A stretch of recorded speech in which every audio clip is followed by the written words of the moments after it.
100 سال لگے ہیں اس کشتی کو، اور ایک کشتی 3 منزلوں پر مشتمل تھی۔ 195 فٹ لمبائی اس کشتی کی، اتنی بڑی، اور 95 فٹ چوڑی، 49 فٹ اونچی۔ ایک منزل میں ایمان والے، دوسری منزل میں حضرت نوح اور اس کے گھر والے، اور تیسری منزل میں جانور ہیں، اور یہ سوار ہو کر اس جو ہے وہ پانی میں جا رہے ہیں اور آگے اپنے منزل مقصود کی طرف جا رہے ہیں۔ اللہ فرما رہے ہیں کہ اب میں نے تیری قوم کو تباہ و برباد کرنا ہے۔ پھر اللہ نے پوری کی پوری قوم کو غرق کیا، آسمان سے پانی برسا، سمندروں سے پانی نکلا، دریاؤں سے پانی نکلا، چشموں سے پانی نکلا، سارے پانیوں کو جب اللہ نے ملا دیا کہ یہ پہاڑ سے بھی اونچا پانی ہو گیا، غرق کیا۔ 3 آدمی بچے، وہ اس غرق ہونے سے بچے نہیں ہیں، بلکہ وہ اپنے آپ کو بچاتے ہوئے غار میں چھپ گئے کہ یہاں پانی نہیں آئے گا۔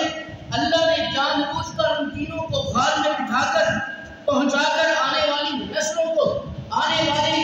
جو ہے امت کو بطور عبرت یہ واقعہ بنا دیا کہ میں نے پوری قوم کو بھی تو غرق کیا ہے، ان تینوں کو میں الگ انداز سے تباہ و برباد کروں گا تاکہ آنے والی نسلیں میری قدرت کو پہچانے، میری طاقت کو پہچانے کہ اللہ جب چاہتا ہے تو کرتا ہے، جب نہیں چاہتا تو مہلت دیتا ہے۔ جب چاہتا ہے تو ایک آدمی کو پکڑے، 2 کو پکڑے، پوری نسل کو پکڑے، پوری قوم کو پکڑے، پورے علاقے کو پکڑے، پورے شہر کو پکڑے۔ یہ اللہ کا نظام ہے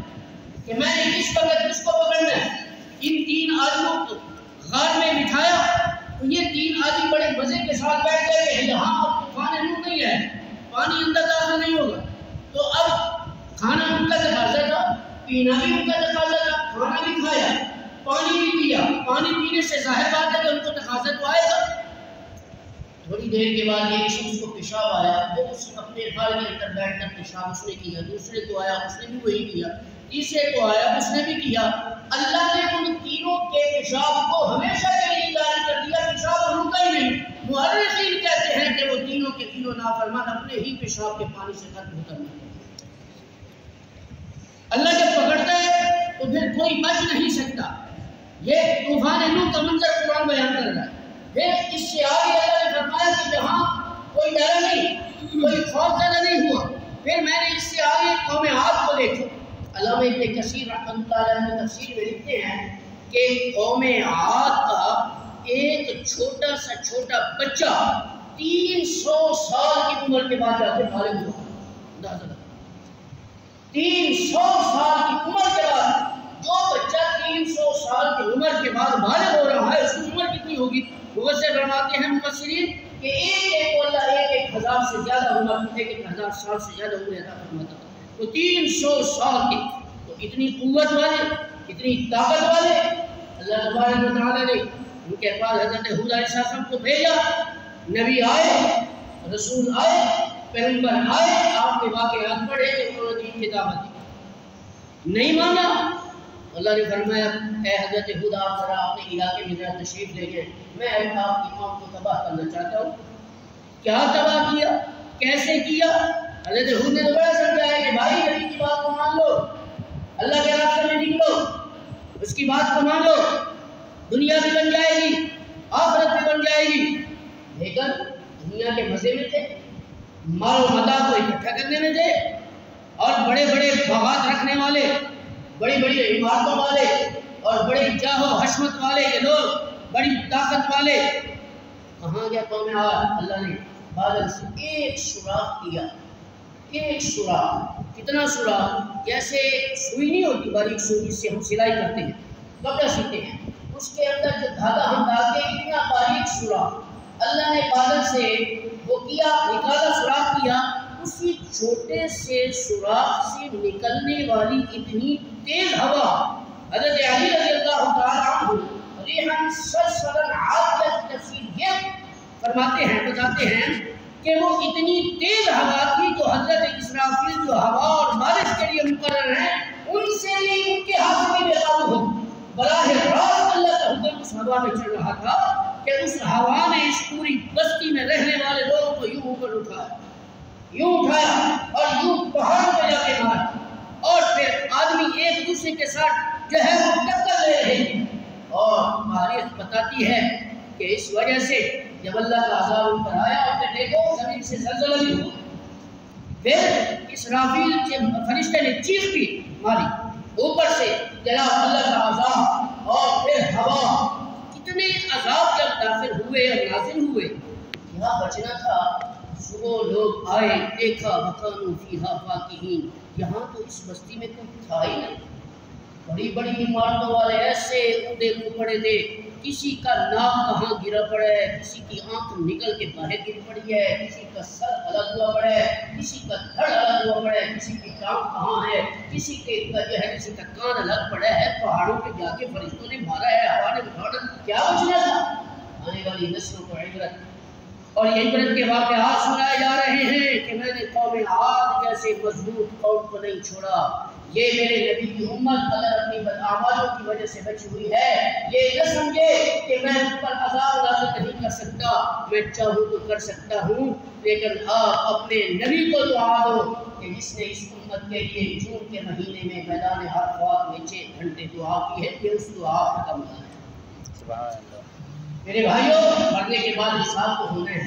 وہاں نہیں دیکھا جائے گا کہ رسول اللہ صلی اللہ علیہ وسلم نے 6 گھنٹے جو دعا کی تھی لہٰذا وہ کافی ہے، نہیں، حساب وہاں ہوگا، لیکن دنیا میں ہم اللہ کی پکڑ سے بچے ہوئے ہیں، یہ میرے نبی کی دعا کا کمال ہے۔ قوم عاد کے واقعات قرآن سنا رہا ہے، اور حضرت ہود کے واقعات، حضرت شعیب علیہ السلام کے واقعات، اس سے ذرا آگے چلو، اللہ فرماتے ہیں میرے بندو میں نے تمہیں ایسا نبی دیا ہے کہ جس نبی کی نبوت کی گواہی کائنات کی ہر مخلوق نے دی ہے، آپ مانتے ہو؟ مانتے ہو نا؟ ہر مخلوق۔ حضرت علی رضی اللہ عنہ فرماتے ہیں کہ میں ایک مرتبہ مدینہ سے نکل کر رسول اللہ صلی اللہ علیہ وسلم کے ساتھ سفر میں جا رہا تھا، تو میں نے کیا دیکھا، ایک جناب وہ درخت بھاگا ہوا آیا اور رسول اللہ صلی اللہ علیہ وسلم کو یوں السلام علیکم یا رسول اللہ کہہ کے واپس اپنی جگہ، میں حیران ہوں، کیا کمال کی نبوت اللہ نے میرے نبی کو دی کہ درخت دور سے بھاگ کر آ رہا ہے، اور میں نے پتھر کے پاس گزرتے میرے نبی کو دیکھ کر پتھر نے کہا السلام علیکم یا رسول اللہ، میرا نبی پہاڑ کے پاس سے گزر رہے، پہاڑ نے جھک کر کہا السلام علیکم یا رسول اللہ۔ آگے حضرت علی فرماتے ہیں میں جب پہاڑوں کو کراس کر کے ہم آگے نکلے تو کیا منظر دیکھا، ایک جناب آواز آ رہی ہے، رسول اللہ صلی اللہ علیہ وسلم نے یوں مڑ کر دیکھا، نظر ہی نہیں آ رہا کون ہے، کس کی آواز ہے، پھر آواز آئی، رسول اللہ صلی اللہ علیہ وسلم پھر مڑ کر دیکھا، کس چیز کی آواز ہے، کوئی جانور نظر ہی نہیں آ رہا، تیسری مرتبہ پھر آواز آئی، آپ نے فرمایا یہ کس کی آواز ہے، تھوڑا سا یوں آگے دیکھا، ایک درخت کے ساتھ ایک ہرن بندھی ہوئی ہے،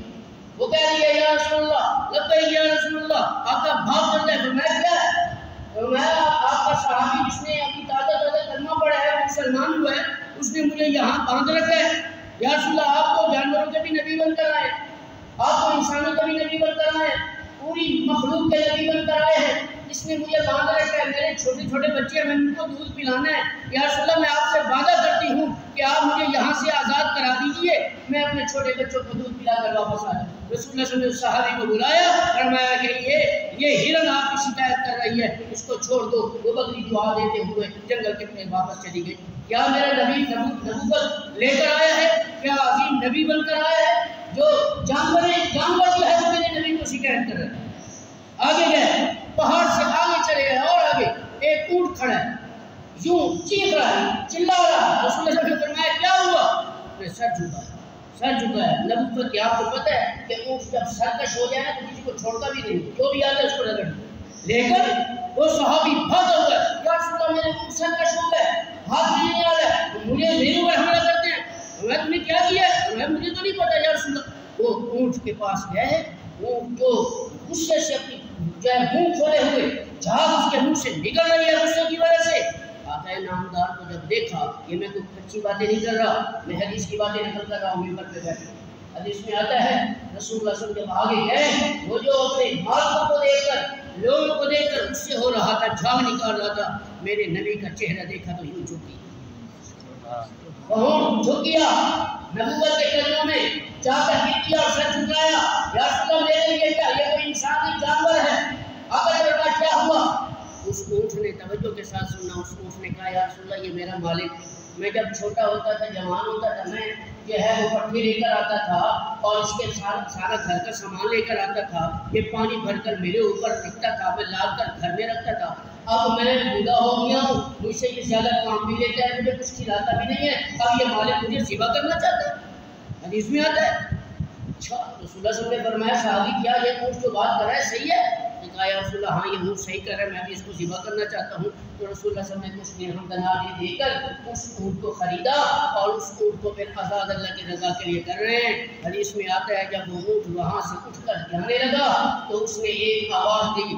ہزاروں صحابہ کا مجمع یہ منظر دیکھ رہا ہے کہ جب اونٹ نے پہلی آواز نکالی رسول اللہ صلی اللہ علیہ وسلم نے اس پر آمین کہا، دوسری مرتبہ اس اونٹ نے آواز دی، آقا نامدار صلی اللہ علیہ وسلم نے پھر آمین کہا، تیسری مرتبہ اس نے آواز نکالی رسول اللہ صلی اللہ علیہ وسلم نے پھر آمین کہا،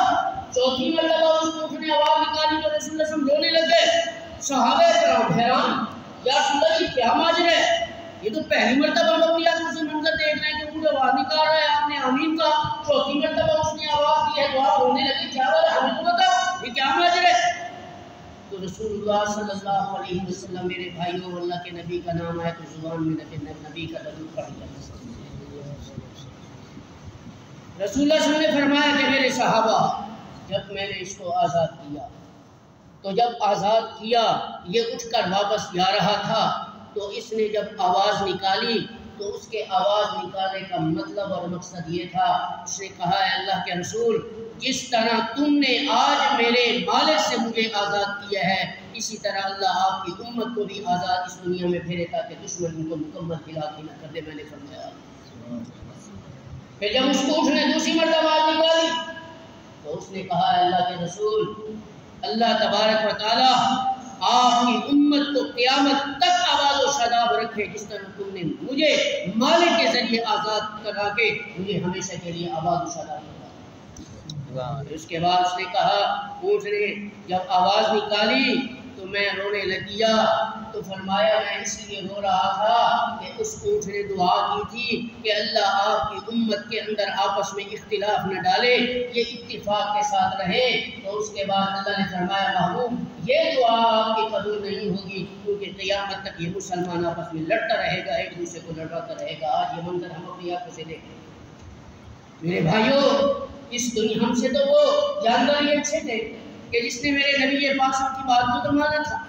میرے نبی پاک کی سیرت کو مانا اور جانتے تھے کہ یہ نبی بن کر آیا ہے، یہ رسول بن کر آیا ہے۔ ہم نے فقط قرآن پڑھا ہے سیکھا نہیں ہے،